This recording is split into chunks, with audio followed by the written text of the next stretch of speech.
নমস্কার বন্ধুরা, লক্ষ্মীর হেসেলে তোমাদেরকে স্বাগত। আজকে আমি বানিয়ে নেব সজনে আলু চচ্চড়ি। তার জন্য আমি এখানে নিয়ে নিয়েছি একটা কড়াই, তাতে কিছুটা সর্ষের তেল গরম করে ডুমো ডুমো করে কেটে রাখা আলুগুলো দিয়ে দেব। একটু নুন হলুদ দিয়ে লাল লাল করে ভেজে নিয়ে অন্য একটা পাত্রে আমি তুলে নেব। ওই তেলেই দিয়ে দেব কেটে রাখা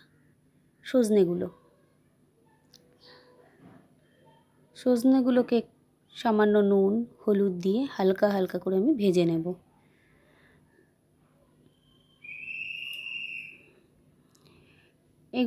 সজনেগুলোকে ভেজে নেওয়া হয়ে গেছে।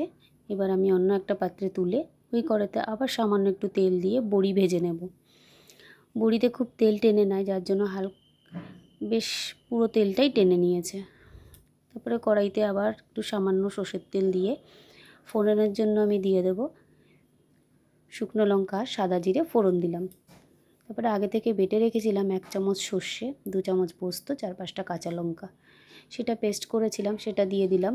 তারপরে সামান্য নুন হলুদ আর একটু কাশ্মীরি লঙ্কার গুঁড়ো দিয়ে বেশ খানিকক্ষণ কষিয়ে নেব। একটু কষানো হয়ে যাবে যখন, মশলা থেকে যখন একটু তেল ছাড়বে, ওই সময় আমি ভেজে রাখা সবজিগুলো দিয়ে একটু নেড়ে চেড়ে নেব।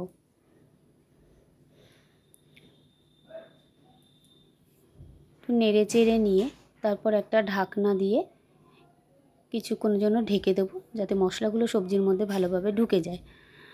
কিছুক্ষণ পর ঢাকনাটা সরিয়ে আবার একটু নেড়ে চেড়ে আমি বড়িটাকে দিয়ে দেবো এর মধ্যে। বড়িটা দিয়ে